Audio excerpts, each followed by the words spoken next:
All right, so continuing World War II, our terms, our make sure that we can do list. In 1942 and 1943, the Allies turned back the Axis advances. In the last 2 years of the war, 1944 and 1945, they delivered the final crushing blow.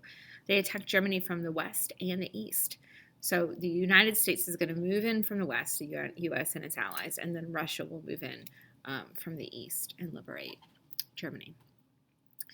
The United States will also advance across the Pacific to the doorstep of Japan. In the process, Americans created a new form of weapon that would change both warfare and global politics. And they're, of course, talking there about the atomic bomb, which we will be doing a more detailed assignment on as well.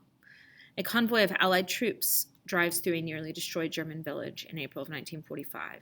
What does this photo suggest about the power that the Allied armies during the final years of the war? Remember, and we referenced this in another video, that the Allies were bombing German cities virtually around the clock. So the Americans would bomb during the day, and the British would bomb at night, or vice versa. But it was a constant bombing campaign, and then they moved the troops in. World leaders are meeting the whole time, discussing what things are going to look like after the war. The Tehran Conference is a good example of that. This is in 1943. It involves Roosevelt. You see him there in the middle, Stalin on the left, and Churchill on the right. What will a post-war world look like? So the war is a couple years from being over, but they're already looking forward to the end of the war. Number one, Stalin would launch a full-scale assault after the Allies invade France. So Stalin says, we will invade Germany, we will launch an attack, but you have to invade France, because remember, the Allies had started in North Africa and were working their way into Europe through Italy, but this French invasion will be D-Day. Stalin and Roosevelt will agree to divide Germany in the Cold War. That's why we have West and East Germany. Stalin will agree to help with Japan after Germany is defeated. And we forget Russia is gigantic, and a good portion of Russia is in East Asia. And so when we think about a map there, why Russia would be involved in the Pacific Theater is because they are part of the Pacific Theater. And then also they agree that there will be some kind of peacekeeping organization that will emerge after the war that will be stronger than the League of Nations. Of course, today we know this as the United Nations. D-Day. D-Day doesn't really stand for anything. Everyone always sort of likes to speculate on what the D stands for, but it really stands for nothing. The technical name of the operation is Operation Overlord. It's designed to drive the Nazis out of France and send them home for what they know will be their final defeat. They will invade at Normandy, which is a beach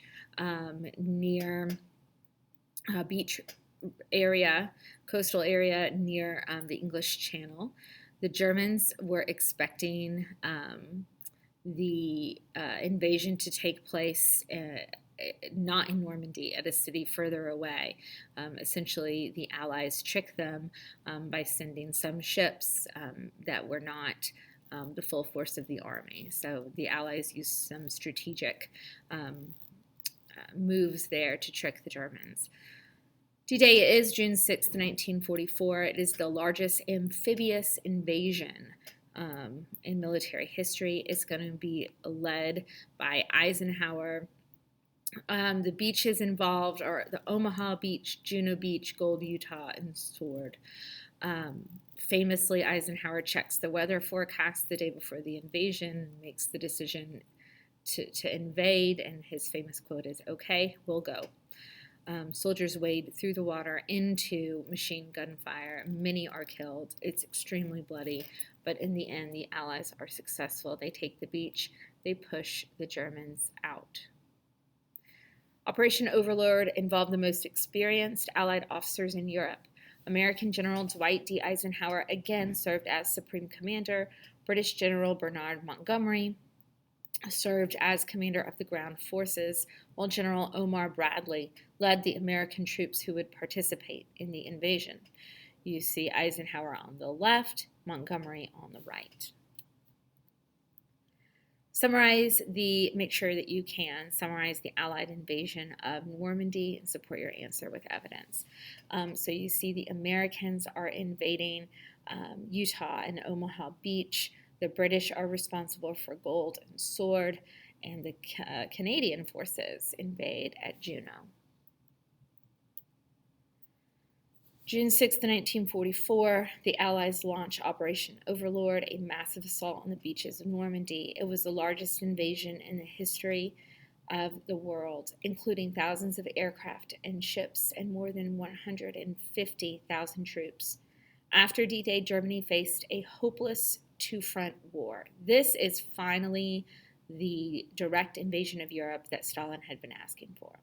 Soviet soldiers were advancing steadily from the east. Remember, he had promised to attack once the Allies invaded France, forcing German armies out of Latvia, Romania, Slovakia, and Hungary. Mile by mile, Germany lost the lands it had once dominated and the natural resources it had once plundered. December 16, 1944, the Allies and the Germans face off in what will be the last German offensive attack of the war. Frostbite is really brutal to the Allies, but General Patton will emerge as sort of a savior of Allied troops at the Battle of the Bulge. It's fought at a border area near Luxembourg, France, and Germany. The goal was to cut off supplies. It's unsuccessful. It will lead to the Allies being in Germany for the very first time. This will also be the first time that the Allies confront concentration camps following the Battle of the Bulge.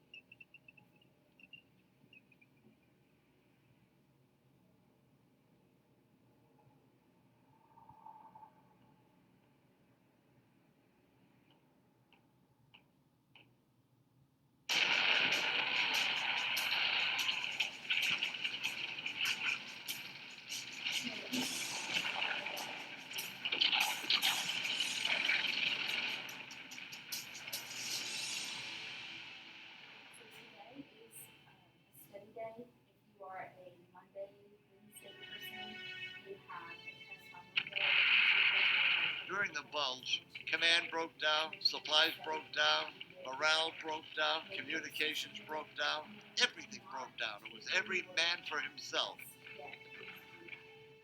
We were inadequately clothed. We didn't have rubber overshoes. We didn't have overcoats. We didn't have gloves. We didn't have scarves. My boots were so bad, I would strip newspapers and drapery off of the bombed out houses and wrap my feet in it. You were having trouble breathing because the snow was suffocating you. And consequently, we lost a lot of men who froze to death.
that's the Battle of Bulge, the final German offensive strike of the war.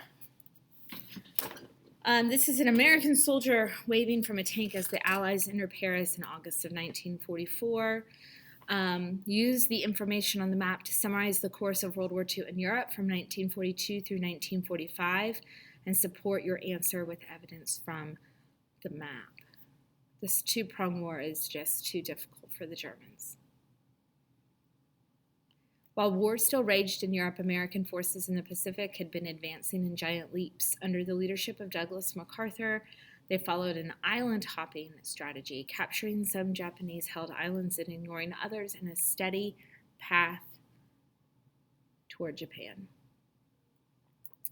So island hopping is when Pacific islands are used as stepping stones to get to the Japanese mainland. So they would take this island, it would get them closer, and then from that island, they would launch an attack to a next island, then from that island to a next island, fighting their way island by island to Japan.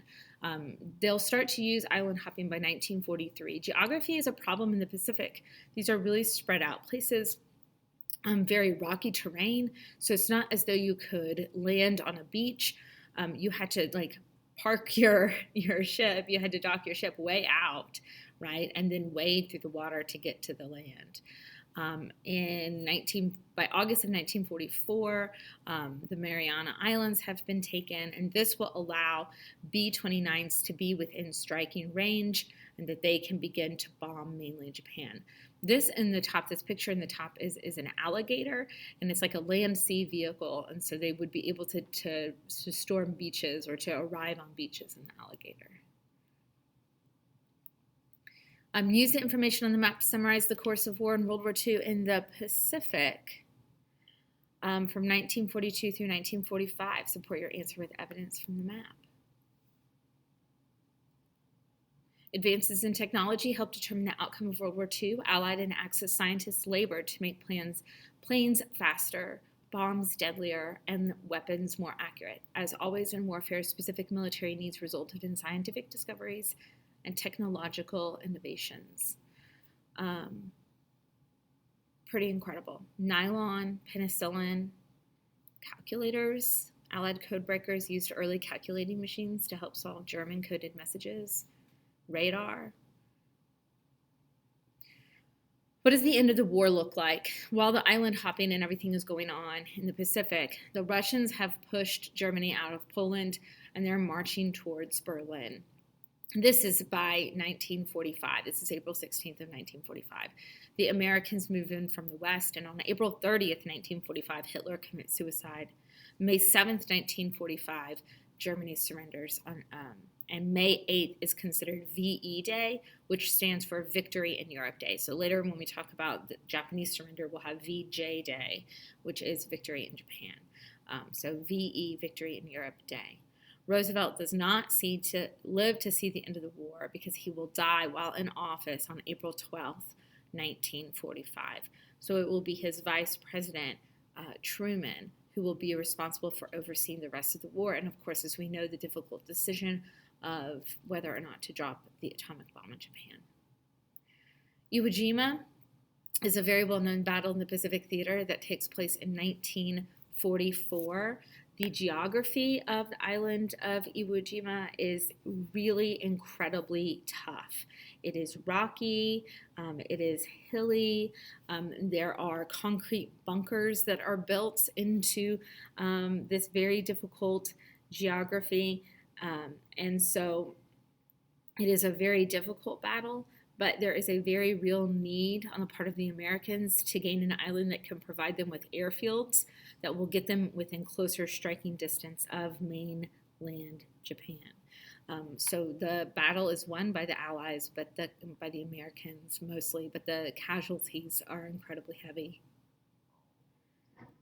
We've all seen this statue, a statue in DC based off of this picture of the soldiers raising the flag. Those are actual identifiable people, and they are here. Their names are here. General Curtis LeMay will also preside over a change in strategy. They will drop Under his command, B-29s will drop bombs on Japanese cities that are filled with napalm. This is known as firebombing. They do this in Tokyo in March of 1945. In Tokyo alone, 80,000 civilians are killed with this strategy of firebombing, and they will eventually firebomb 67 different cities. This is before the dropping of the atomic bomb. He is heavily criticized by this, even today in the United States. He's a controversial figure. Some people see him as a hero and some people see him as a villain, that this is on some level some kind of war crime. I think it is interesting for you guys to think about what you think.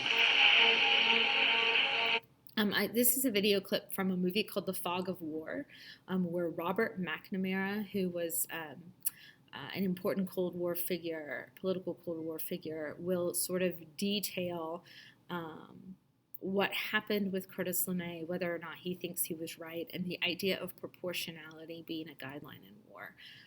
It's not something you have to agree with, but I certainly think it's something that's thought-provoking.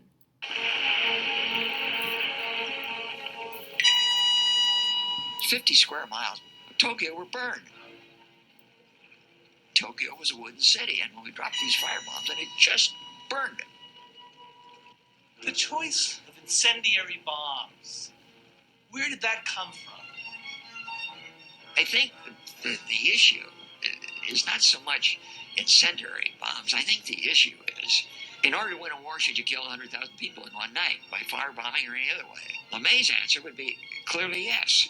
McNamara, do you mean to say that instead of killing 100,000, burning to death 100,000 Japanese civilians in that one night, we should have burned to death a lesser number or none, and then had our soldiers cross the beaches in Tokyo and been slaughtered in the tens of thousands? Is that what you're proposing? Why was it necessary to drop the nuclear bomb if LeMay was burning up Japan? And he went on from Tokyo to firebomb other cities. 58% of Yokohama. Yokohama is roughly the size of Cleveland. 58% of Cleveland destroyed. Tokyo is roughly the size of New York. 51% of New York destroyed. 99% of the equivalent of Chattanooga, which was Toyama. 40% of the equivalent of Los Angeles, which was Nagoya. This was all done before the dropping of the nuclear bomb, which, by the way, was dropped by LeMay's command. Proportionality should be a guideline in war. Killing 50 to 90% of the people of 67 Japanese cities and then bombing them with 2 nuclear bombs is not proportional in the minds of some people. I don't fault Truman for dropping the nuclear bomb. The U.S.-Japanese War was one of the most brutal wars in all of human history. Kamikaze pilots, suicide, unbelievable. What one can criticize is that the human race prior to that time and today has not really grappled with what are, I'll call it, the rules of war. Was there a rule then that said you shouldn't bomb, shouldn't kill, shouldn't burn to death 100,000 civilians in a night? LeMay said if we'd lost the war, we'd all have been prosecuted as war criminals. And I think he's right. He, and I'd say I, were behaving as war criminals.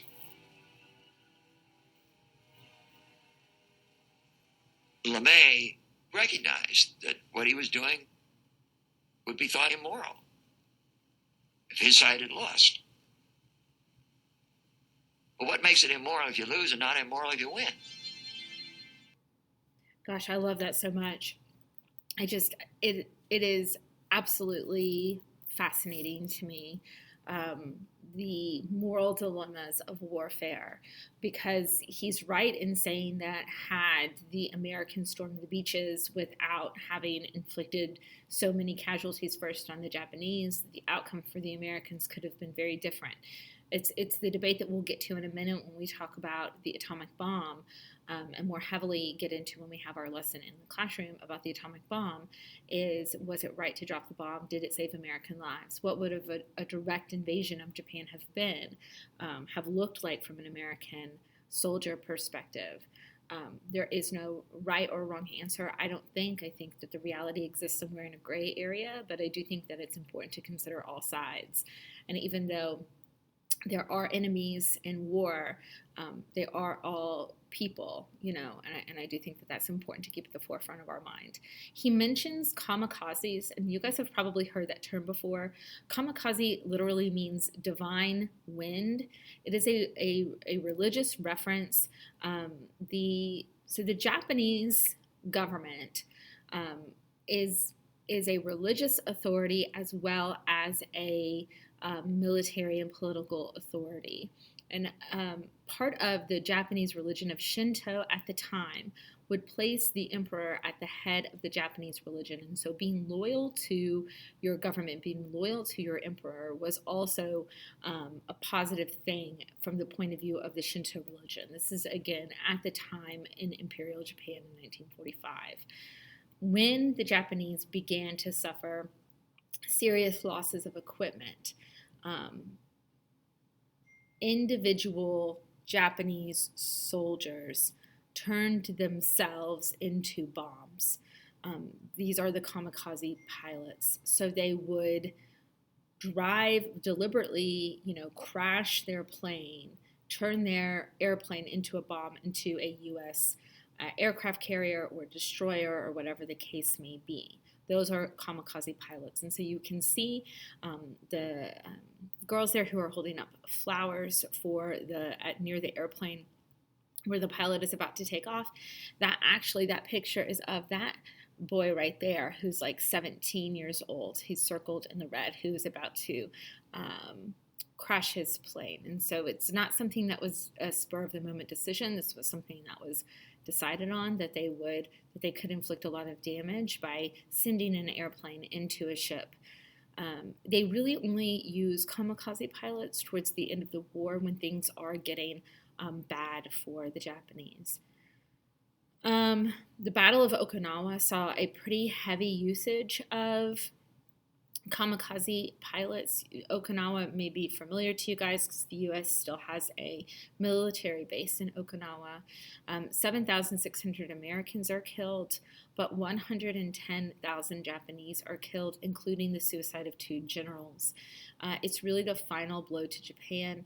The only thing left to decide at this point for the Americans is, do we have a full-scale invasion of Japan where we have a beach landing similar to the one that we had in Europe, but there are unique problems here in terms of geography in Japan, or do we drop this bomb, this top secret weapon that we have been working on?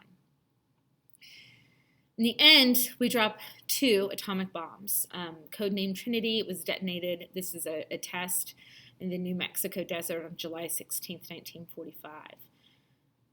We are going to have a whole lesson and a whole conversation about the American use of the atomic bomb, so stay tuned for that.